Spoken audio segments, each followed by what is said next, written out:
I started this campaign saying we're in the battle for the soul of the nation. I believe that even more deeply today. Who we are, what we stand for, and maybe most importantly, who we are going to be. It's all at stake. Characters on the ballot, the character of the country. And this is our opportunity to leave the dark, angry politics of the past 4 years behind us, to choose hope over fear, unity over division, science over fiction. I believe it's time to unite the country, to come together as a nation. But I can't do it without you. So I'm asking for your vote. We need to remember, this is the United States of America. And there's never been anything we've been unable to do when we've done it together. I'm Joe Biden, and I approve this message.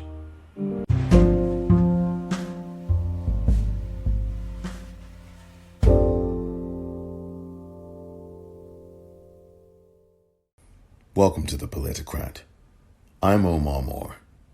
It is Thursday, October the 29th, 2020. On this edition of The Politicrat podcast, a look at anti-Semitism in the Labour Party in the United Kingdom. The Equality and Human Rights Commission today released a report, a damning report, on anti-Semitism in the Labour Party.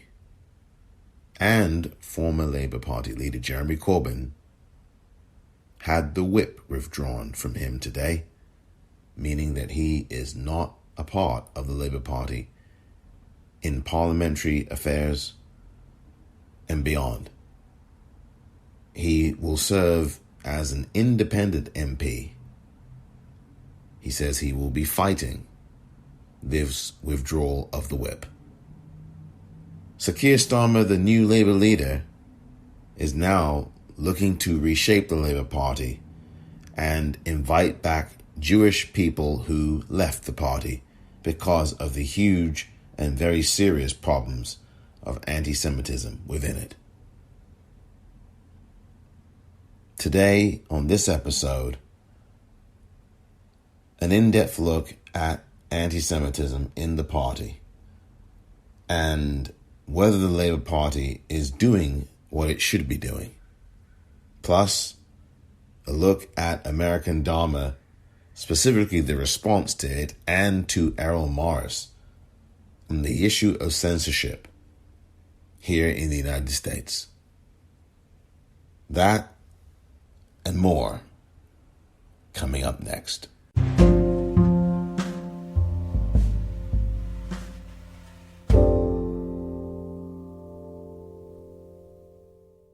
Let's be clear. Start off. One anti-Semite in the party is one anti-Semite too many. And when I became leader of the party, some complaints were received. I asked Shami Chakrabarti to undertake a review of all this, which she did. She made a number of recommendations on processes which were not implemented quickly enough. Under Jenny Formby's period as General Secretary in 2018, much more progress was made very quickly. But the numbers have been exaggerated, in my view. The public perception in an opinion poll last year was that 1/3 of all Labour Party members were somehow or other under suspicion of anti-Semitism. The reality is it was 0.3% of party members had a case against them which had to be put through the process. And so I think it's clear that we do not accept, I do not accept, Keir Starmer does not accept, none of us accept anti-Semitism in any form whatsoever in our party. Responsible for investigating cases, repeated failure to implement the recommendations of previous reports into anti-Semitism. A culture that is, and I quote, at odds with the Labour Party's commitment to zero tolerance of anti-Semitism. And perhaps most telling of all, a clear breakdown of trust between the Labour Party, many of its members, and the Jewish community. I found this report hard to read, and it is a day of shame for the Labour Party. We have failed Jewish people, our members, our supporters, and the British public. And so on behalf of the Labour Party, I am truly sorry for all the pain and grief that has been caused. To Jewish people, our Jewish members, our long-standing Jewish affiliate JLM, to the people driven out of our party, the Jewish members driven out of Parliament, including Louise Ellman and Luciana Berger, and to the members of the Labour Party staff who spoke out. I want to say this. I know how hard these last few years have been for you, how painful today will be, and how hard you had to fight to have your voices heard. So let me be clear. I hear you. And I can promise you this. I will act. Never again will Labour let you down. Never again will we fail to tackle anti-Semitism. And never again will we lose your trust. The Labour Party I lead accepts this report in full and without qualification. We will implement all the recommendations and we will implement them in full. That process starts today. That has anti-Semitic views has no place in the Labour movement or the Labour Party, and we have to deal with it. That is why I set up a process to deal with it. All I pointed out was there was a public perception of a third of Labour Party members under suspicion of anti-Semitism. The reality is very different. It was 0.03%. But that is 0.3% too many. And I think we have to chase it out as we are trying to do. That is important because I want to make clear to all communities, the Jewish community in particular, you are very welcome in the Labour Party. It is your party. It is the party that has always fought against racism, and it is unacceptable that you should be treated in any bad way whatsoever. Labour say you've been suspended in light of your comments made today and your failure to retract them. Will you retract anything you've said today? I've explained what I said. I've explained what I meant by it. I am not diminishing or minimising the issue of anti-Semitism. It is serious, it is real, it does exist. And indeed, I've said very bluntly to a number of people over the past few years who've said to me, well, it doesn't exist. I said it does exist and it's got to be dealt with, and I am determined to make sure it is dealt with. But you won't retract anything you said today? I've explained what the statement was designed to say, simply the size of the issue. But one anti-Semite is one anti-Semite too many. And I've made that clear to everyone in the party. And indeed, I welcome what Keir Starmer said about carrying out the proposals of the EHRC about investigation process for the future, which is indeed a development of the process that I instituted in the first place. Do you think there has been any political interference in the decision to suspend you? Well, it seems odd that it all happened so very quickly. And indeed, I've yet to receive any official communication about that. But obviously, I'll be looking at my inbox when I finally get to my office today and find out what's been said. But quite clearly, a decision was made in a very quick way. And I just say, hang on a minute. Let's all keep a bit calmer. Let's think again about this whole issue. Our party comes together to fight racism and injustice, but we also come together to bring about economic justice for the people of this country. That is what unites our movement and our party, and that is what I appeal to members to focus on. Don't go away, don't leave the party, stay in the party and argue the case for economic and social justice in our society. We cannot have this. We cannot have this. Anti-Semitism is a scourge and an evil, and it must end. It must be crushed and ended, no matter where it is, just as Islamophobia and any kind of racism must also end and be crushed. Anti-Semitism must be buried forever. This is something that nobody should have any ambiguity about. And Jeremy Corbyn, the former leader of the Labour Party in the United Kingdom, has shown time and time again that he equivocates. He absolutely is not clear enough. He has a record himself of being associated with and actually being part of groups with anti-Semitic statements made, a Facebook post that he liked or repeated, posing by a wall that had this anti-Semitic material on it and then claimed he didn't know. Jeremy Corbyn is a full-grown adult. He is not a 9-year-old boy. And these comments that he made this morning that rightfully led to his suspension from the party and having the whip withdrawn from him are a further indication and are typical of who Jeremy Corbyn is and how he has stood when it comes to the Jewish community. Sir Keir Starmer was right to suspend him from the party.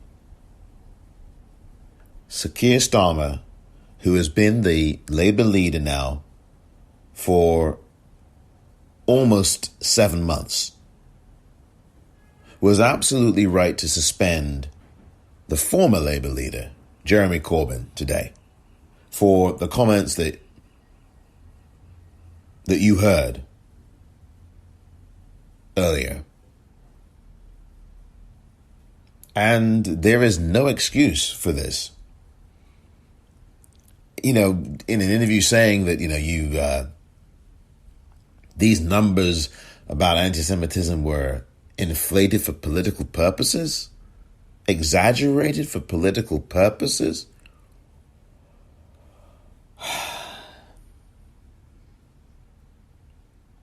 When you're dealing with an issue as grave and as serious and as dangerous and as deadly as anti-Semitism or any other form of racism, for you to mention the word exaggerated anywhere not only trivializes how serious this problem is, but it also makes you complicit in the problem. And that is what Sir Keir Starmer said today at his press conference. And during his press conference, which was put forth because of a 129 plus page report from the UK's EHRC. Now, this is a report by the EHRC in the UK, the Equality and Human Rights Commission. They put out a report today that investigated or that announced the results of its investigation into anti-Semitism in the Labour Party. A very detailed report. I have not read all 129 plus pages, but I have been going through it. I mean, this is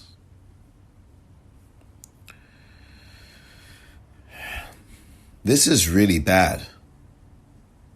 The Labour Party has, and I've known this even before thumbing through this report or scrolling through it here, the Labour Party has had a quite long history, especially the last 5 or 6 years, if not longer, of anti-Semitism in the party. I mean, it's been well documented This is not some media attack. And yes, the media in the UK, like it is here, is right-wing. And certainly there are right-wing elements of the media who will report on the Labour Party but not say anything at all or very little about the Conservative Party and its absolute condemnation, not condemnation, condonation of racism and Islamophobia, and, by the way, anti-Semitism. But this is not a game here of false equivalency or trying to do both sidesisms or anything like that. The Conservative Party have not done a darn thing about racism, anti-Semitism, or any kind of Islamophobia. They've done nothing. What I am focused on right now is the Labour Party, because I belong to the Labour Party. That's not the only reason why I'm concerned. I'm concerned about the issue, period. But I am someone in the Labour Party. I've been long convicted and really agonizing about this, because there was a point about a year ago where I was literally going to end my membership in the party because of this kind of thing that's been going on. Now, it's not that I wasn't aware that Jeremy Corbyn certainly at best had issues with people who are Jewish. But, I mean, my goodness, as that call grew, then my own support of the Labour Party certainly comes into question. And I was not going to be a part of that party. And I wasn't happy with the Lib Dems either. And there was no way I was going to support the Conservatives. So I did stay in the Labour Party, and I decided that I would see what happened in the election. So I pushed support for Jeremy Corbyn, but not just for Corbyn, really for the party itself. Now, Labour is not a monolith. The Labour Party is not a monolith. So there's lots of different factions in the party. And while I don't think that Labour had the best leader in Jeremy Corbyn, I was prepared to support the party. Now, unlike here in the United States, everybody in the UK does not vote for the party leader. In fact, here in the US, you don't vote for him either. You vote for a group of electors who then put forth your intention and your vote for whomever the party leader is, whether in this case Joe Biden or whether it's Donald Trump. But here, in terms of the UK, there's only a small percentage of people who actually vote for Jeremy Corbyn, and those are the people in his district, his constituents in Islington, which is in North London. The Highbury and Islington area is North London, North East London, mostly, I guess, North London. It comprises Highbury, which is the home of Arsenal and the area of Arsenal, and Tottenham, not far away, down White Hart Lane, down the Seven Sisters Road. So this is a very, very serious thing. And, most people do not get to vote for Jeremy Corbyn. They get to vote for their own local MP, Member of Parliament. But this situation with Jeremy Corbyn has gone back quite some time now. And I think that Sir Keir Starmer did the right thing. Sir Keir Starmer did exactly what Sir Keir Starmer should have done. And he made it very clear 7 months ago almost, when he became the new leader of the party, that he was going to do everything he could to regain and try to regain the trust of the Jewish community. Because its support, the Jewish community support for the Labour Party, was absolutely hemorrhaging. And Sir Keir Starmer, one of the first things he said, and I watched the statement that he made, 9 minutes long. One of the first things he said is that he wanted to rebuild and regain trust and he would work to do so in the Jewish community. That's what he wanted to do. And so far, with this suspension of Jeremy Corbyn from the party, which means that he will now take a position as an independent MP, and the whip being withdrawn from him, meaning that he's not able to be backed by his party, not to have any representation by his party. That's what, when the whip is withdrawn from you, that's essentially what happens. You have no force and effect or any power in the party in terms of participating in its procedural voting or in its meetings or in anything like that.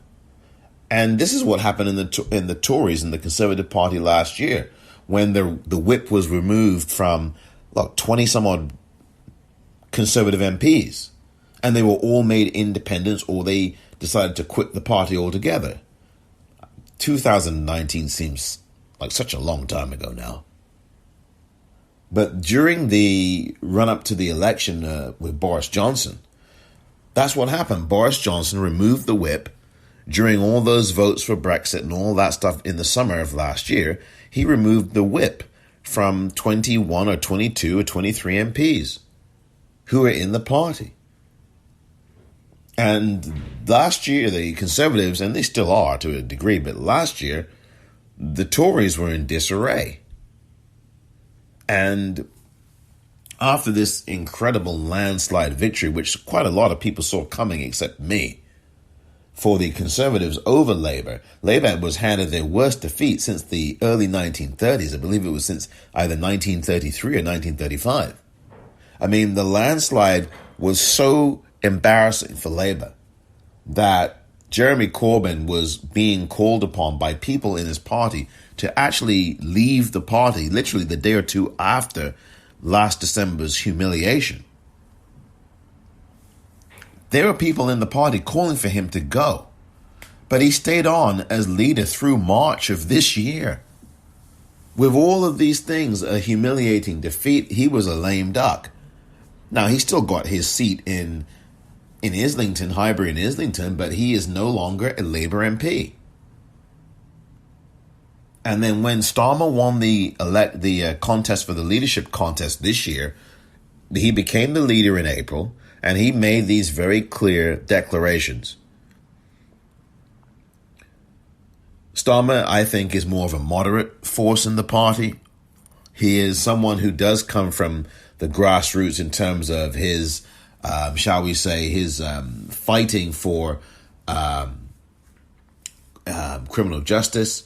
There have been problems with prosecutions when he was the head of the Department of the Crown prosecutions. That was public prosecutions. There were some issues there for sure. People point to those, and certainly there were some that cannot be trivialized, by the way. But what Sir Keir Starmer is now is a younger, more forward-looking face to the Labour Party. And what you saw today in the Labour Party and in the decisive actions by Sir Keir Starmer was to reshape the party and move it into the 21st century. Move it away from the Blairites, move it away from the more left-leaning wing of Labour, and try to put the party on a trajectory that was more fully inclusive. And there's no secret about Jeremy Corbyn's associations with people who are anti-Semitic. Seamus Milne. I mean, these people are not people who, I think, the Labour Party should have in it or around it. And the first rule of anything in politics, whether it's politics or anything else, is that you want to have an inclusive tent. The reality is that in the run-up to last year's election in the UK, there were so many divisions in the Labour Party. Even the party political conference that was held, I guess it was in Brighton last year or wherever it was held. I forget now. It seemed like forever ago, but it was only last year.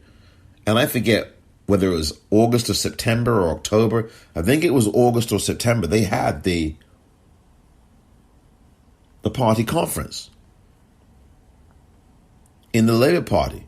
And there was so much dissension in that party's rank. I mean, all on the floor for everybody to see in the votes. And it was just a nightmare. And the chaos that happened in the party got exposed in the election. There were people in the party in the run-up to that election. People like Jonathan Ashworth, I believe is his name, who was the Shadow Secretary in Housing or in Health, I believe, whichever one it was. Jonathan Ashworth, there was a recording that was leaked. Recording that was leaked and leaked to the press of Ashworth in the shadow cabinet of Jeremy Corbyn and Labour saying, well, I don't know about Jeremy Corbyn. I think that the party's in trouble, words to that effect. And Ashworth said, when he was found out, well, I was talking to a friend and I didn't think that friend would do that to me. Oh, come on. And we all know that was nonsense. Ashworth knew that was going to get leaked. Come on. You don't make a statement. These politicians are not stupid, okay? You don't make a statement like that if you didn't want it to come out. Oh, I thought my friend wouldn't. Come on. Have you heard him? Has he fallen out with his friend? The point I am making is that this party was in disarray. That audio came out about a week to 10 days or so, even maybe less than a week before the actual election. And with all of the terrible things that Boris Johnson and the Conservatives have done, Labour still got their butts kicked and got their butts absolutely handed to them last December in that election. It was embarrassing. An 80-plus seat majority. I mean, this was one of the most humiliating things. And a lot of this was because Jeremy Corbyn was not the best leader for the party. There was a cult-like effect that I didn't like about Labour under Corbyn. You had some of these people on social media. I don't know if they're bots or not, but some of these folks were just Corbyn fanatics. The cult of Corbyn. And it wasn't even about the party. And then you have these people who were getting up there and self-aggrandizing. And it was all about Jeremy and this and that and the other, and not about Labour. Not about what Labour is supposed to stand for.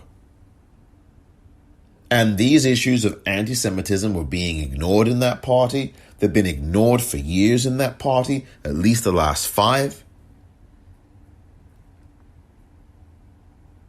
Luciana Berger has talked about this. That's why she left the party.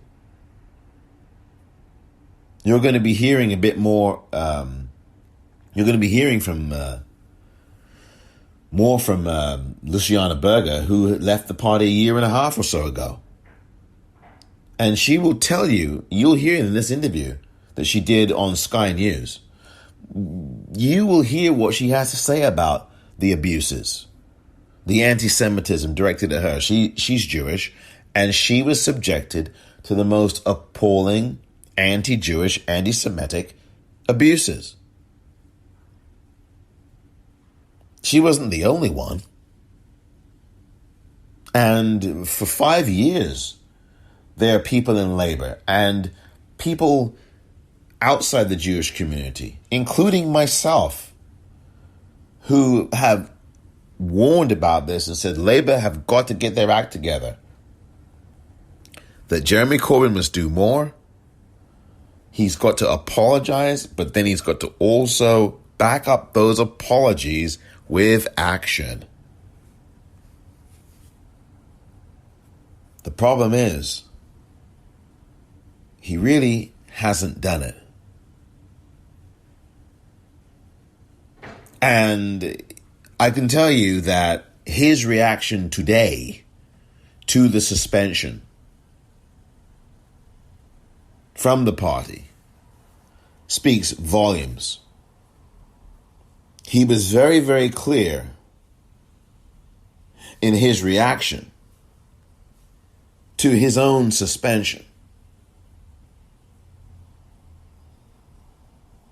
about how he stood and where he stood.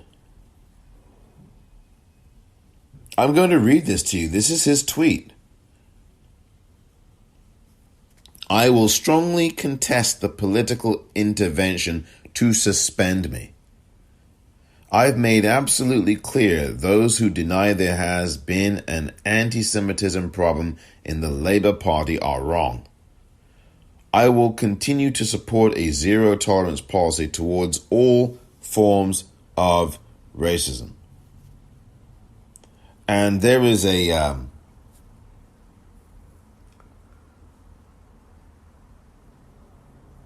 here it is. I'm going to read the rest of it because there's a longer statement of his. He continues on. It's also undeniable that a false impression has been created of the number of members accused of anti-Semitism. As polling shows, that is what has been overstated, not the seriousness of the problem.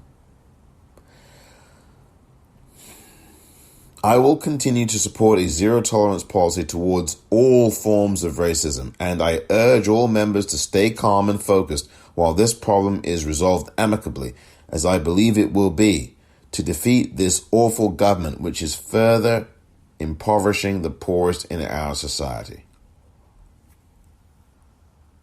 Look, we can do two things at once. We can address and eradicate anti-Semitism and racism, and we can also work on defeating the Conservative government that has really plunged the United Kingdom, my native place, in England, plunged the whole United Kingdom into chaos and disaster and death and disease. The United Kingdom now is an absolute disgrace because of what the Tories have done to it. This Brexit thing has been an absolute nightmare.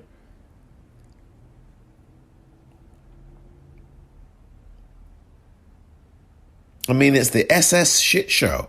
It's a terrible thing that's happened. That Brexit thing is absolutely poisonous. It split the country. The Conservatives have embarrassed themselves. They're still trying to struggle with Michel Barnier, and this is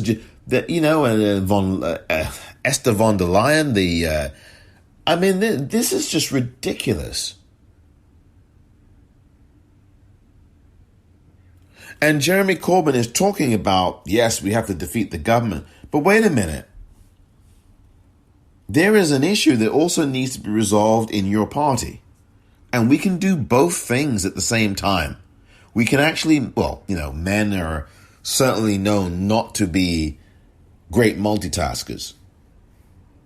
But my goodness me, man, for God's sake, man, there's a problem in your party. So deal with it. And you didn't deal with it well enough when you were the leader of it. You cannot make a statement like this, Jeremy, and talk about a false impression has been created of the number of members accused. The point is, whether it's one member or 1,500 members, there is a problem in your party, man. You have to do something about it. And not just talk and not just tweet and not just Facebook. You didn't do enough. I don't think Jewish people are going to walk away from the Labour Party in the UK just because they feel like it. There is a reason. There are reasons why the Jewish community would, in fairly substantial numbers, walk away from the Labour Party. Maybe they'll go to the Lib Dems. Maybe they would go to the Tories. I don't know. I have not kept track of where those disaffected, and rightfully so, Jewish community members would go in the UK, in England in particular. I don't know where they'd go to. But if you see, man, that a segment of voters, of constituents, particularly in your area, Highbury and Islington, I mean, what is Jeremy Corbyn doing? If you see that as a segment of the community, of your community as well, who are leaving, I mean, Highbury and Islington, I mean, it's just, my goodness gracious me. I mean, this guy is so myopic. Can he not see in front of him? If you see that there is a group of people who are leaving your party, the answer is not to say that there is an exaggeration in the number of members who have been accused. The answer is, and the first and only answer is, that you are going to get rid of anyone in that party who espouses or associates with anti-Semitic views, beliefs, anything. Period. There cannot be any kind of hemming and hawing and, oh, but the numbers are not as much as they suggest. Listen, this is the problem with these parties. The Democrats suffer from this too. The Republicans suffer from this too, here in the United States. You've got the Republicans saying, well, we don't think that there's any systemic racism in the police departments. We don't think systemic racism is a real issue here in the country. We don't think America is a racist country. And you've got these Democrats, some of them are going, well, you know, we need to get this bill absolutely right because, you know, we've got to make sure that the protections are there. And people are starving right now. And while I understand that we have to make the bill right, is there some temporary measure that you can just put out there in the short term while you continue to negotiate for something better? Can you agree to that? Can you put out for the people in America who are starving? They got no blimmin' job. They got no blimmin' house. You got people around here in San Francisco breaking into the homes around here. Breaking in. People are desperate. And this neighborhood is a blimmin' nice neighborhood. And you got people leaving the neighborhood now because you got people breaking into people's homes. They're desperate. The people doing this are desperate. There is no relief.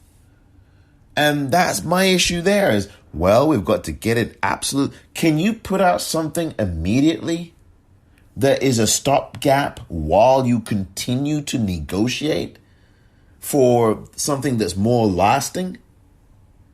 So there's this kind of way that you incrementalize. That's the problem on the Democratic side. There's this incrementalizing that goes on that is infuriating. The Republican side, these absolutists, no, there's no racism. We don't see that anywhere. You know, America's not a racist country. You know, completely gaslighting you. When it's obvious that America is racist and it has been a racist country for centuries. If you can't remember that there was enslavement in this country, if you can't remember the Trail of Tears, if you can't remember the genocide of Native Americans, if you can't remember that this country dropped nuclear bombs on Japan, if you can't remember the civil rights movement, if you can't remember the Supreme Court saying that black people have no rights that white people are bound to respect, oh, but America's not a racist country. And you have blooming, brown women saying that garbage. Nikki Haley, the Indian background governor, she has Indian ancestry. The former governor of South Carolina, she got up there this year in the summer at that Republican or repugnant national convention saying, oh, racism is not here. So you got that. And you've got the Democrats being incrementalists, and you've got the Labour Party in the UK, with specifically in the case of Jeremy Corbyn, telling you.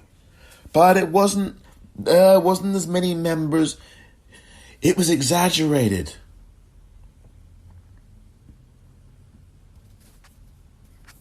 You see, in the race to try to be exacting, you humiliate and embarrass yourself, and you incriminate yourself further.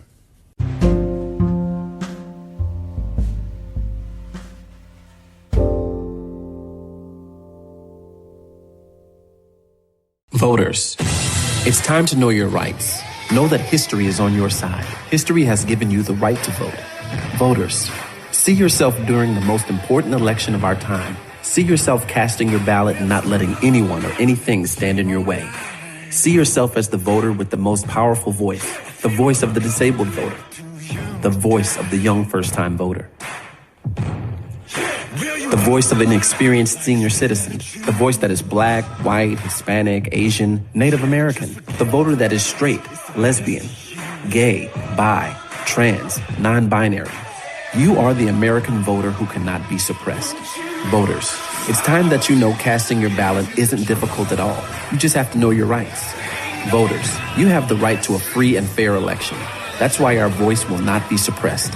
Your vote is your voice. Call or text 866-OUR-VOTE for more information on your voting rights. Hi, I'm Connie Chung. I had a 35-year career in television news thanks to the women's movement and the minority movement in the 60s and Ruth Bader Ginsburg. I searched for the facts and I told you the truth. I covered a lot of men who ran for president and the men who made it to the White House. I saw their pimples and their blemishes and their foibles up close. I never really told you what I thought of them, but this year, I can't sit on the sidelines. This year is too important. So it's really hard for me to say this, but our president lies about every issue that's important to us, to women. He lies about coronavirus, he lies about climate change, and most importantly, he lies about what he's going to do about our health insurance, our health care. President Trump can succeed in killing the Affordable Care Act. It comes before the Supreme Court this November. Now that means that your child, if your child has asthma, no insurance. If you have breast cancer, no coverage. If you have coronavirus, can you imagine this? You may not get coverage. He says he'll preserve all of those pre-existing conditions, but that's not true. He won't. And our right to choose Roe versus Wade is in dire jeopardy. Our future, the future of women, is at stake. Do you know that Asians are the least likely to vote? True. I was so surprised. And yet our population in the U.S., listen to this, can make the difference in who wins. Yes, our vote can make the difference. The Asian vote. People think we should know our place, right? Well, I'll tell you where our place is. It's in the voting booth. If you're not registered, you must. I needed help to get my mail-in ballot, so I asked for help. Please ask for help if you need help. If you trusted me before, believe me now. Vote for Biden and Harris. They care about us. and our families. They care about racism, they care about sexism, hate, violence, our jobs, the killing of unarmed blacks, our equality, and specifically discrimination against women. I want our peaceful country back again, don't you? I urge you to vote for Biden and Harris and the Democratic ticket all the way down the line. I'm Connie Chung. Thank you.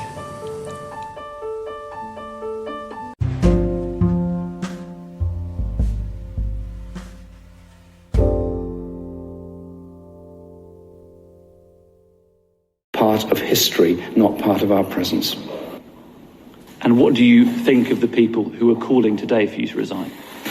I ask them to think for a moment. This party is a very big organisation. We come from lots of different political trends and backgrounds, but we're united in our wish to have a unified society free from racism. We're united in our determination to bring about economic justice. We're appalled that 1 million young people are without jobs at the present time. Surely these are the things that unite us, and we are united to get rid of the scourge of racism.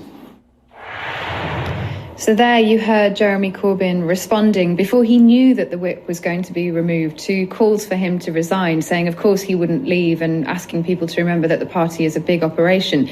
But for many in the Jewish community and those within the Labour Party, they felt that Jeremy Corbyn remaining as an MP with the whip under Keir Starmer, after what this report has said today, is a real red line, because although the report itself doesn't name him in person, and it was never within its scope to do that, it's a really damning report. In fact, it's worth just going back over the fact that the party has breached the Equalities Act on 3 different points: political interference in anti-Semitism complaints, a failure to provide adequate training for handling those complaints, and harassment in 2 particular cases. One of those, a Labour councillor who has herself put out a statement saying that she doesn't endorse this report or accept its conclusions, and Ken Livingstone, the former Mayor of London. So a real landmark moment for Labour here today. It would have been even before Sir Keir Starmer suspended that whip. But actually this report is far more damning than many, many people expected. But the very fact that the current leader of the Labour Party has had to do what he's done in the case of Jeremy Corbyn just shows you how deep this issue runs in the party and how difficult it's going to be for the party to get over. I did ask that question of Sir Keir Starmer earlier on today in a press conference. Here's what he said then. You've just said, after all the pain, all the grief and all the evidence in this report, there are still those who think there's no problem with anti-Semitism in the Labour Party, that it's all exaggerated or a factional attack. Then frankly, you are part of the problem too, and you should be nowhere near the Labour Party either. Given you've just said that, and given that Jeremy Corbyn in a statement has just said that the scale of anti-Semitism was, quote, dramatically overstated for political reasons by our opponents, what are you going to do now to show that you are serious and that Jeremy Corbyn has no place in or near the Labour Party? Kate, I'll look carefully at what Jeremy Corbyn has said in full. But I've said a moment ago, and I'll say it again, those that deny there's a problem are part of the problem. Those that pretend it's exaggerated or factional are part of the problem. And under my leadership, we will have zero tolerance of anti-Semitism. Under my leadership, we will accept this report in full, recognise the hurt that's been caused, and act on the recommendations with speed. Kate, many will now be wondering whether there'll be further disciplinary action on members of the Labour leadership, or at least former members of the Labour leadership. Well, in fact, the campaign against anti-Semitism has put out a statement in the last hour or so saying they have already submitted complaints. Keir Starmer was saying he would have in place as soon as possible in the early part of next year. And the reason for that is because one of the key findings of this report is that there was political interference in the complaints process, and that ultimately members of the team in the leader's office were going in, looking at complaints and perhaps even making recommendations or suggestions about how they should be handled. It says, yeah. More than 23 times in 70 different complaints that were looked at. So that's only of the 70 that they looked at in this. Former Labour Member of Parliament, Luciana Berger, who joins us now. Thank you very much for joining us today. Your reaction to this breaking news this lunchtime that your former leader has been suspended from the party? Well, as the Equalities and Human Rights Commission investigation uncovered today and really shined a spotlight on, there were failings within the Labour Party which meant that it was responsible for acts of harassment and acts of discrimination that lay squarely at the door of the Labour Party leadership. That was their words, and it was Jeremy Corbyn that sat at the helm of that leadership. And so I think, particularly in the wake of the response from Jeremy Corbyn today, which should have shown contrition, should have acknowledged the pain and the hurt and the scars that so many former Jewish Labour Party members, current Jewish Labour Party members, the British Jewish community and its allies feel today. And in the wake of that response, for which I have no words, I think it was the right decision that the whip has been suspended today. Yeah, because in the statement today, Mr. Corbyn said the scale of the problem was also dramatically overstated for political reasons by our opponents inside and outside the party, as well as much of the media.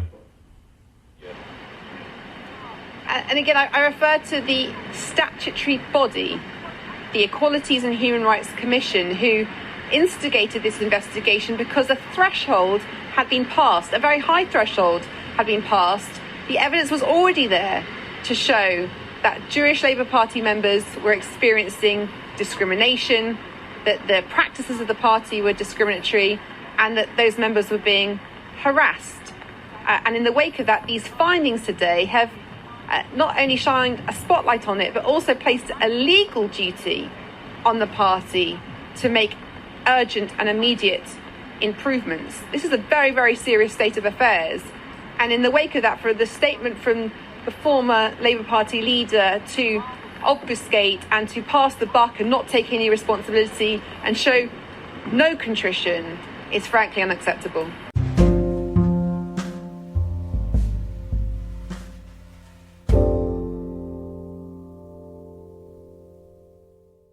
I recommend that people read the report by the Equality and Human Rights Commission. It is over 129 pages, at least 129 pages long. I would recommend that you do thumb through it, take a look at it, because it's a pretty darn comprehensive report. It's available at equalityhumanrights.com. I'll put a specific link to the actual report on the Labour Party. They did the investigation, did the EHRC, the Equalities and Human Rights Commission, on Labour Party and the anti-Semitism in the party. It's a comprehensive report. So this is something that's very important. So I will have a link to that. We must respect people. We must respect. Look, we've got to have a world where the humanity of everybody is respected. That's really what's got to happen here. We have to have governments and systems whose laws reflect that respect. And we've got to have governments and laws who respect black people, who respect black women, who curb the behavior of the police and take this kind of power that these police unions have and bring it to heel. I mean, these police unions are becoming more powerful than the mayors of some of these cities. I mean, it's become a joke now. The mayor, if the mayor stands up against the police union or just says something about the police that the police union kind of winces at or scowls at, forget it. And Bill de Blasio is a perfect example of this in New York City as the New York City mayor. He's got the PBA and Pat Lynch all over him, and he's not even standing up to him. They make their case, and he kind of shrinks into the background like a shrinking violet. He's not doing his job. And we need to have leaders who are going to stand up against these police unions who've amassed a lot of power. They're the only union with any real power in this country. It's a police union. They have more power than these workers' unions tend to have. I mean, that should not be the case. When you have an enforcement arm with that kind of power, the power of being a judge, a jury, and executioner, have more power than the average workers' union does. And there's very little unionizing now in this country as it is. There's only a few major unions left in America, thanks to Reagan getting rid of them and Clinton putting the brakes on them. I mean, this is really bad stuff. It really is. So there you have it. We're going to have to continue this fight. This doesn't stop. It doesn't end with an election. It begins with an election. And even before the election, we have 5 voting days left here in the United States. And we've got to keep pressing the agenda. We've got to keep pushing Joe Biden. And if he gets in next week, when he gets sworn in, if he gets sworn in, of course, we'll have to wait and see. I don't want to count chickens, although I remain immensely confident about next week. But if it happens that Joe Biden and Kamala Harris are sworn in, we will have to push them from day one. You ran on this, Joe. You ran on this, Kamala. Okay, here's our agenda. This is what we are looking for from you. We gave you our votes. Let's put this plan together. That's what we're going to have to start doing. Once we've finished voting, and I'll talk about that more after the election is over with, and when we find out who the winner is, of course. We need to find that out first. But even if the winner is someone that we don't want, we still have to have this agenda. This agenda doesn't stop because the person that we want may or may not get in. I mean, you can't hinge that on an election. Otherwise, you got nothing. Your agenda must stay where it is regardless, or must develop where it is regardless. Speaking of voting, the United States Elections Project, I mean, staggering stuff here from them. We are almost at 80 million, as I record this, 80 million voters. 79.7 million people have voted in the United States already, with 5 days of voting remaining. That is a staggering number. So we are almost at 80 million people. Wow. 5 more days of voting. America, take a bow. You have to be celebrating this right now. This is a celebration of the democratic process. Let me just give you the top 3 states. And it's been a very, very close race between California and Texas for number 1 of the 3 states. The top 3 states with the most votes so far. People who've been voting the most, or the number of votes, I should say, because, of course, look, I'm just going to give you the numbers. In first place now is California. It had been Texas, but it's now California as of this moment, with 8.4 million people voting. That's just incredible. A record right now at this stage. Texas is a very, very close second at 8.4 million as well. There's literally a difference of, I mean, this is crazy, 29,000 votes separating Texas from the number 1 state, California. I mean, that's just unbelievable. So those 2 states are really neck and neck. 29,000 votes separates Texas from California. California in number 1, Texas in number 2, and then Florida number 3 with 7.3 million. Those are your top 3 states for voting. So that's a staggering amount of votes. Staggering. 79.7 million already so far. 27 million of those are in-person votes. 51 million of those are mail-in ballots that have been returned.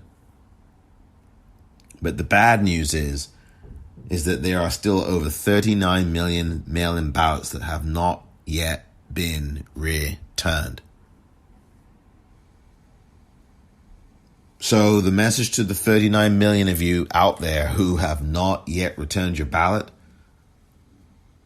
if you haven't yet returned it or it's on the way, okay. If it's in transit, that's one thing. But if you've not yet, and because these are mail-in ballots outstanding, so you may have mailed it, but they may not have received it yet.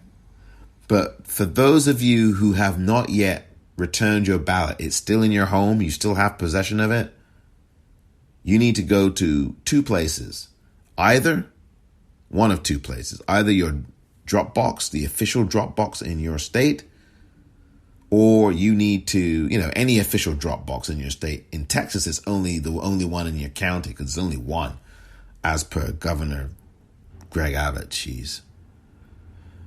But in many states, there's multiple drop boxes, but you've got to drop your ballot off in a drop box at this point. It's too late to put this in the mail.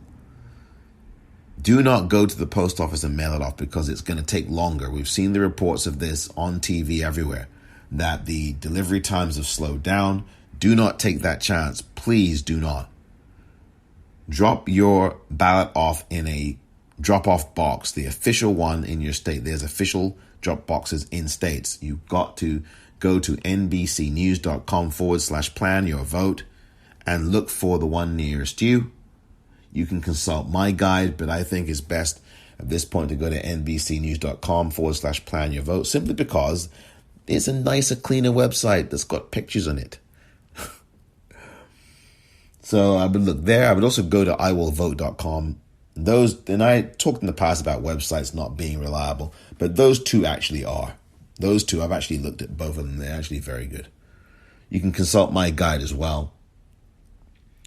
But it's important now for those 39 million people who have not yet returned their ballots, or at least those ballots are outstanding. If you've got a ballot, drop it off at a drop box, or go to your local county board of elections or your municipal clerk's office or whatever that might be in your county and drop off the ballot in person. Please do that. Those are your two options. If you don't want to do either of those, you have a third option. That is to vote in person. You can still vote early in many, many states. I think Pennsylvania's, they ended theirs a day or two ago. But if you are someone who definitely does not want to vote in person, you need to drop that ballot off in person. And if you're someone who wants to vote in person and you haven't done so, please do that. So you've got really two options: either vote in person or drop off your mail ballot in a drop box or in person at a county board of elections office in your county, in your state. So that's what I wanted to say about voting. We've still got a few days, 5 to go. If you know anyone who has not yet voted, please make sure you check in with them and tell them to vote. Make sure you educate them and tell them that if they've got a mail-in ballot, they've got to follow all the directions. Make sure you help them if you can, over the phone, over the FaceTime, over the Zoom, over the Facebooking, whatever you do, Instagram Live. This is the time to do it now. We've got 5 more voting days, including today. And let's bring that 39 million number down. I would love to see that number. By the time we get to this coming Monday, I would love to see that number around 10 million. I really would. And I would caution anybody who's relying on their state saying, well, you can postmark it on the 3rd of November. Don't deal with postmarking. You want to avoid the post office right now. You want to ignore the post office right now. And what you want to do, if you are a mail-in ballot voter and you have your ballot with you still, is to fill it out carefully, follow the voting rules of your state, and drop the ballot off at a drop-off box location. Please. I cannot stress that enough. Or hand it in to your local board of elections office. That's what you've got to do, and you've got to do it now. Please do not rely on the mail or the postal service, because unfortunately that has been corrupted by Louis DeJoy and Donald Trump. As you know, you well know this. So that's my message on voting. We're going to probably see here around 95 million people vote before we get to November 3rd. I think you're going to see that number. Between now and Monday, I think it will be, by the time we get to Monday, November 2nd, I think we'll have at 90 to 95 million people total, which is staggering because we're already nearly 60% of the vote already of the whole of 2016's election. That's just a staggering achievement. And I want to say thank you to every one of you 79.7 million people. Nearly 80 million people have voted, to each and every one of you 79,706,648 people. Thank you.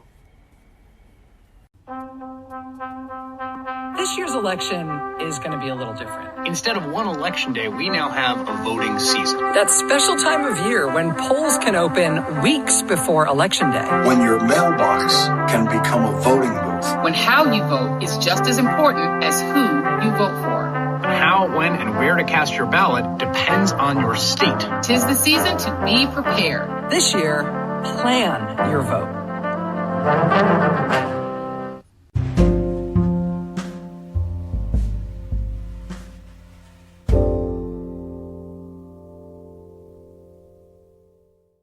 Welcome back.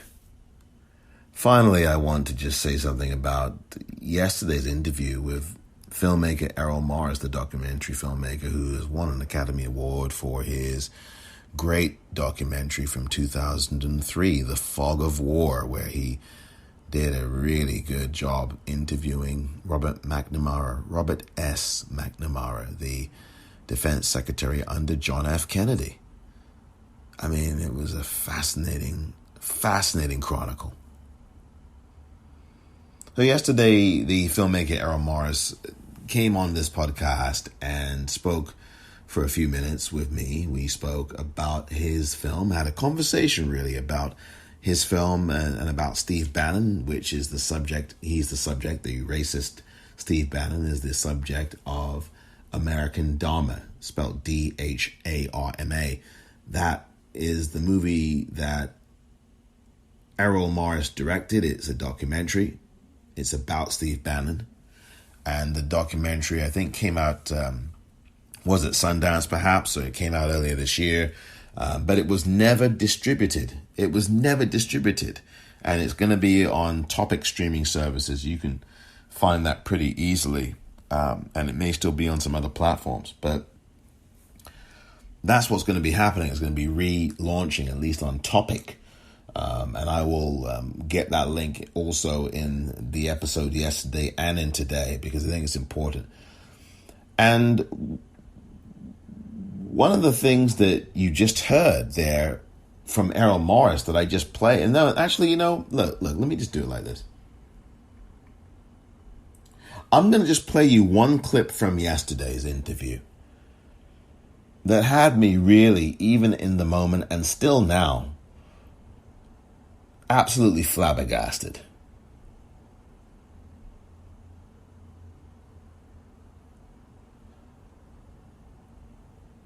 And every time I hear that clip, I just can't believe my ears.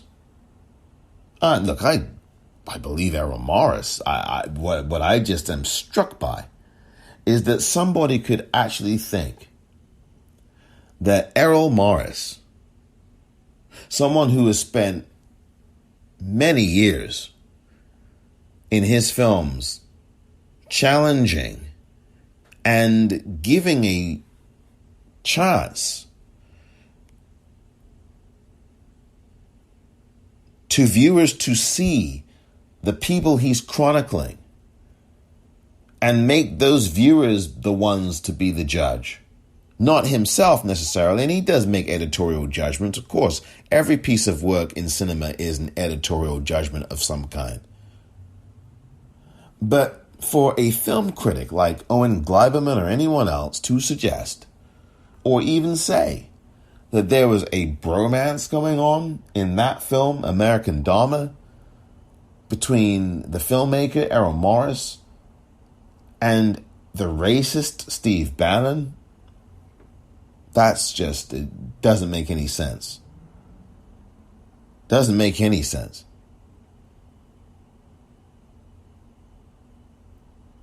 There's no bromance going on in this movie. This is an inquiry. Errol Morris is making an inquiry. He's making an inquiry into who Steve Bannon is, his thinking, his upbringing, everything.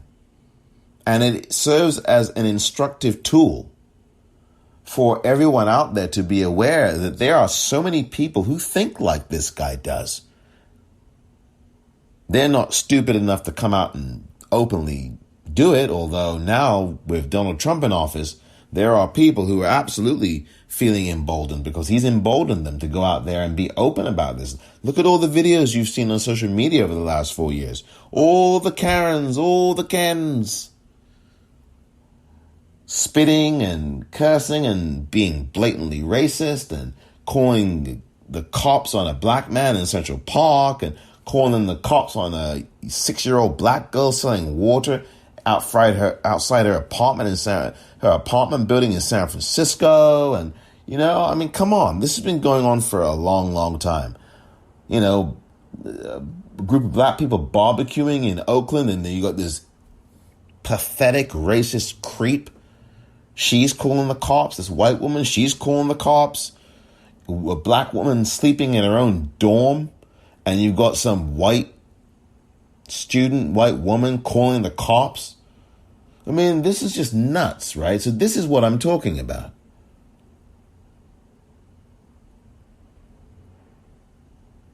And Steve Bannon espouses all of this stuff. Steve Bannon is a stone-cold racist. He hates Jewish people. Errol Morris, by the way, is a Jewish man. And Owen Gleiberman, I don't know what his ethnicity, his faith, or anything is, but common sense, and I know that's not so common anymore, but simple intelligence and logic should certainly tell you, if you have seen any of Errol Morris's work over the last 30 plus years, that there's no way this guy is developing bromances with anybody. He is a professor of the art of film. I call him a film professor. I didn't say that to him yesterday, but he is a film professor, filmmaker. He's the kind of person, in my view, who makes a film like as if he's actually teaching it at the same time he's making it. And what this was a Socratic method. Now, look, I went to law school. I'm an attorney. I went to law school. And anybody who's an attorney, anybody who's gone to law school knows there's something called the Socratic method, right? And a professor will ask you one question and you answer it, and then she will continue to ask you questions. And maybe you will be the only one answering questions for the whole entire hour or hour and a half of the law school course. That is the Socratic method. That's what Errol Morris does. He does that in nearly all his movies. And this one was no exception. I think it's very, very important to have film put figures like this on screen. And I can't stand Steve Bannon. He is a stone-cold racist. He has destroyed democracies all over the world. He has played an active role in doing that. I am not overstating his influence in doing those things. He's done it in a number of nations, including the United Kingdom. He's certainly done it here. He's done it in all parts of Europe, particularly in Eastern Europe and in other parts of Europe, Central Europe. He travels from country to country with this garbage. And this is very dangerous. He believes in the Turner Diaries, which is the racist and anti-Jewish manifesto book that Timothy McVeigh had. I talked about this a bit yesterday, I think. I mean, this guy is toxic and dangerous. And of course, as I mentioned, he was arrested for fraud 2 months ago. Alleged fraud, ripping off hundreds of thousands of Trump supporters. They don't care. They don't care that they're ripped off. They're a cult, so they don't give a rat's. They don't care that they were standing on a tarmac or standing in a road in the dark for 3 or 4 hours in Omaha, Nebraska a couple of nights ago. So why would they care about being fleeced money? They're a cult. They're not going to change. But what I'm saying is that Steve Bannon is no populist. That's my point. If he was, he wouldn't be ripping off the people or allegedly ripping them off. Millions of dollars to build a wall the Build the Wall project. And then he got busted by federal prosecutors. He got arrested. This guy is a fraud.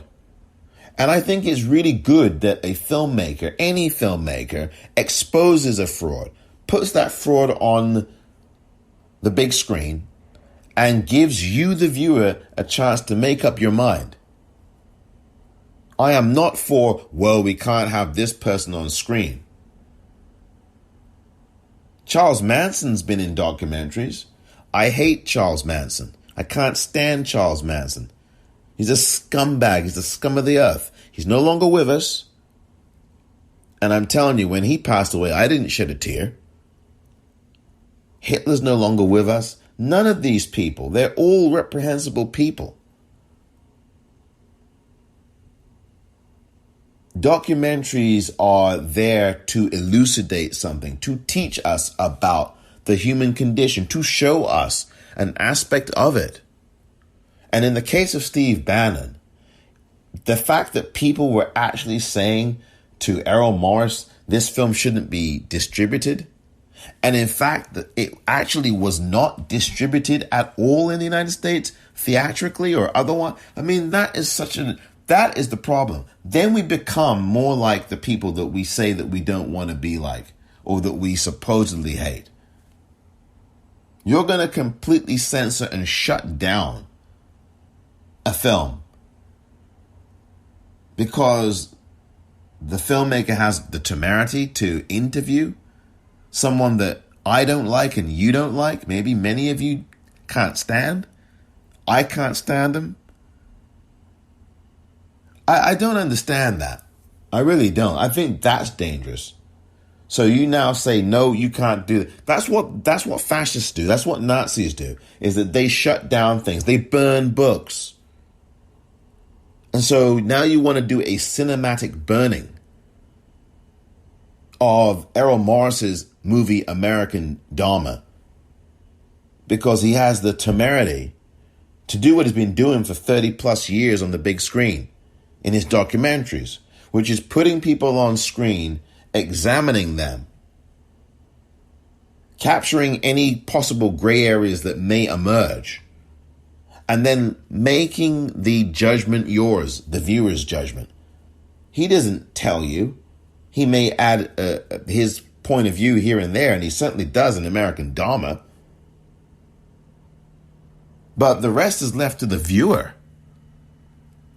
And I just think it's asinine to suggest that this guy has a bromance with Steve Bannon. That's just insane.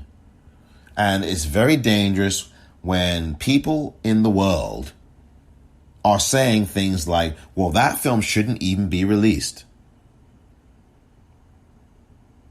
You have a choice to not see the movie if you choose not to. Now, there are some films I personally would not support and I would not want released. Things that deal with child pornography or abuse of children or anything like that. I think that's out of bounds and off limits. I would hope so, and any other thing like that. But I'm sure there'd be people that say, no, put it out there. Now, I wouldn't support that. I wouldn't. I certainly wouldn't support it financially. But I just find this thing very interesting that there's this attack on Errol Morris, but then when Michael Moore puts out Fahrenheit 11/9 and spends half of it talking about Donald Trump, no one's raising an objection and saying, well, Michael Moore, aren't you having this bromance with him? And even in that blooming documentary, which I actually really think is a good one, even in Fahrenheit 11/9, there's a moment of Michael Moore cuddling up with Kellyanne Conway. And he even says, well, maybe I'm sleeping with the enemy here. But nobody raised an eyebrow about that. I didn't get it. You know, Michael Moore was being more satirical and sarcastic, perhaps, and joking. And many a truth spoken in jest, by the way. But it is really interesting who the charges are leveled at.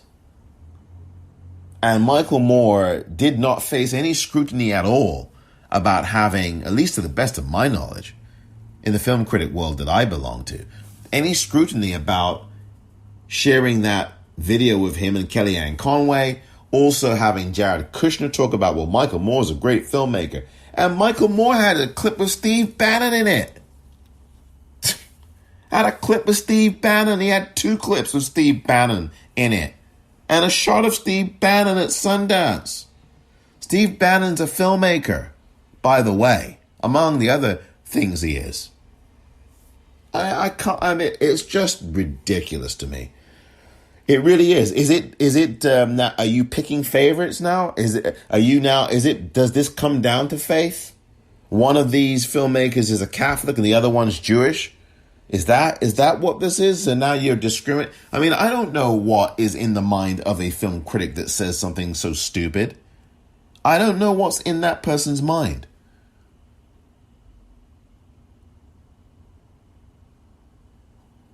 But between those 2 films, those 2 documentaries, American DHARMA, which you can see on Topic and it's out there, just search for it.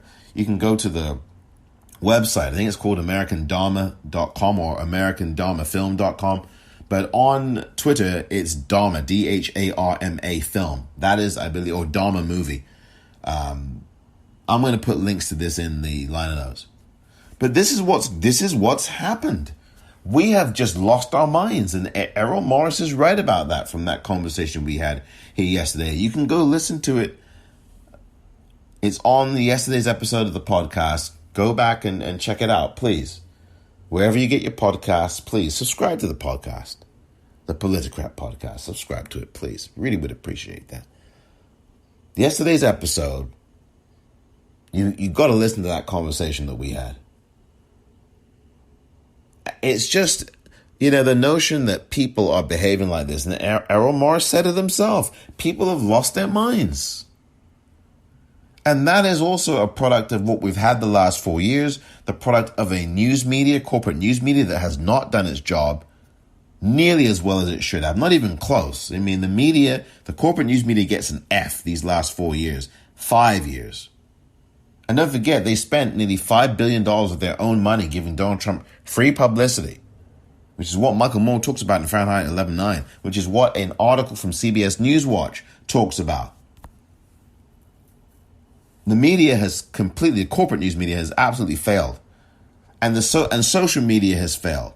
And I think when you combine social media, the corporate news media, and cable television especially, and these wishy-washy, equivocating headlines in the New York Times and in other publications that don't condemn something because they're so invested in trying to get both sides of a story, the whataboutism and all this garbage, it contributes to this attack on truth, an attack on facts.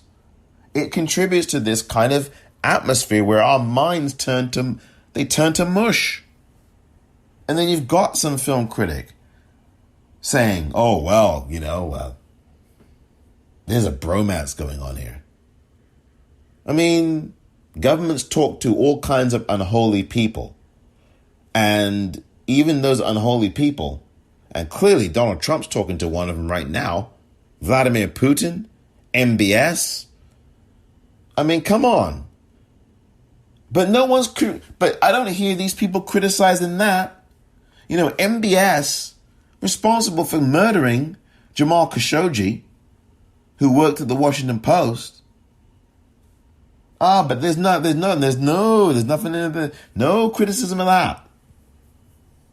But Errol Morris, a filmmaker, is now going to be tarred and feathered for talking? No, that's what fascism is. That's the road to totalitarianism. Tarred and feathered for talking to Steve Bannon.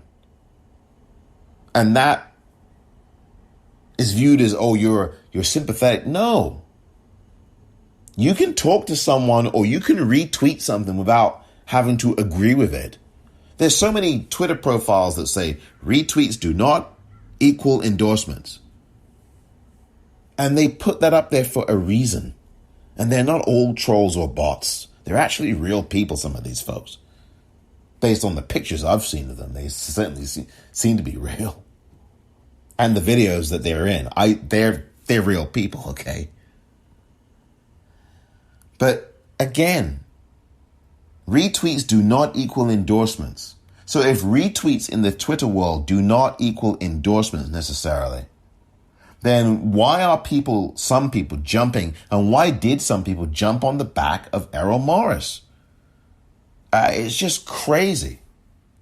Just because Errol Morris puts a loathsome, absolutely repugnant creature on the screen like Steve Bannon doesn't mean that he likes him or approves of him.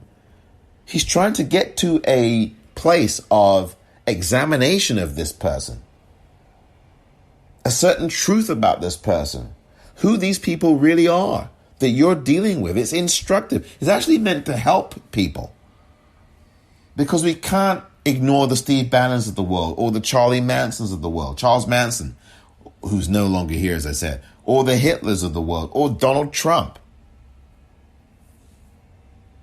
You can't, because there's been too many people facilitating these people, too many in history. And they've joked, the Donald, and then he becomes the the so-called president of this country, destroying the country as we sit here. That's what happens when you ignore a Donald Trump, or when you laugh him off as a fool. And we see that he's a fool, but he's a dangerous fool. That's what happens when you say, well, no, that film shouldn't be distributed at all. No, it should be. It's a public service, and I think we need to have it. You can choose not to see the film, but I think it should be seen. And I want to live in a world where art is allowed to be seen, and where the censor does not say you can't see this art at all. That's Nazi Germany. That's a communist country. That's a dictatorship. That's totalitarianism. We can't have that. That is the equivalent of burning a book in Nazi Germany in the 1930s and 40s. We can't have that here in the United States. Not from film critics, not from anyone. It's one thing to interview somebody on television who's loathsome, but not correct their lies and not deal with that. Like, there's so many instances of that. And I'm against having people on TV who lie to you. That's a big problem. And that's what any film critic should be dealing with if they're dealing with media, because media is a part of that movie that Errol Morris did, American Dharma. And that's much, much worse than what anything Errol Morris has done. I mean, my goodness, there's nothing about what he's done that's worse or bad or anything. This is a public service. But what is a problem is the corporate news media bringing on Trump people and Republicans, and all they do is sit there and lie. Now, lies need to be confronted and dealt with. And if you're not going to deal with them and properly confront them, then you should not be having these people on. Or you should get better reporters and anchors who do the job. But you're doing this for ratings. You're not doing it to get at the truth. Errol Morris is doing this to get at the truth. American Dharma is not going to make $100 million. It's not. Whether it was released or not, whether there's a pandemic or not, that movie was not going to make $100 million.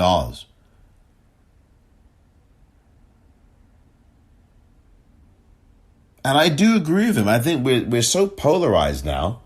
I think if this movie was done, say, 10 years ago, maybe 20, I don't think the backlash would have been quite as furious. But then again, look what happened in 1988 when you had The Last Temptation of Christ. You had The Last Temptation of Christ, directed by Martin Scorsese, and the backlash over that film. Heck, I don't even have to go back that far. Look at the 2004 release of The Last Temptation of the Passion of the Christ. Might have been a little bit later than that. I forgot what year that was. Mel Gibson's movie that got heavily criticized. And there were things about that movie that I was not a fan of, let me tell you. But there was that kind of thing too that was heavily criticized. And as much as I hate people who are anti-Semitic, Mel Gibson is one of them. He's a racist as well. You know, if they put out a film, that film has a right to be distributed. We have a right to say, no, we're not going to watch it. But to tell a filmmaker that his work shouldn't be distributed and actually have the distribution company say, no, we're not having this, I think is a devastating and very dangerous mistake. And you actually give people like Steve Bannon more power, not less, when you actually censor filmmakers who are trying to capture a glimpse of who this person is. Errol Morris did an excellent job in that film, and I am thankful that he did put this guy on screen. Even though I hated him, even though I couldn't stand Steve Bannon, still can't stand him. This guy is extremely dangerous, and that was the message that was being sent in that film. Not that he's his bromance buddy, not that he's trying to soften him, not that he's romanticizing him. And anybody who thinks that that's what happened after you watch American Dharma definitely has got to watch the movie again and re-examine their thinking. Because nothing, but nothing, could be further from the truth.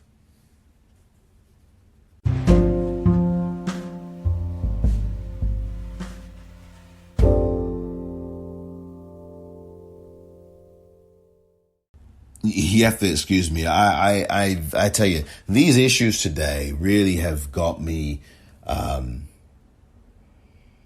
have to say, somewhat exorcised, because we are seeing right now this very critical fight between the evil and negative forces of patriarchy and white male dominance and violence and terrorism, and the last gasp, the last ditch gasp to hold onto the edge of the cliff of power, versus the rest of us who want a world that is humane and a world that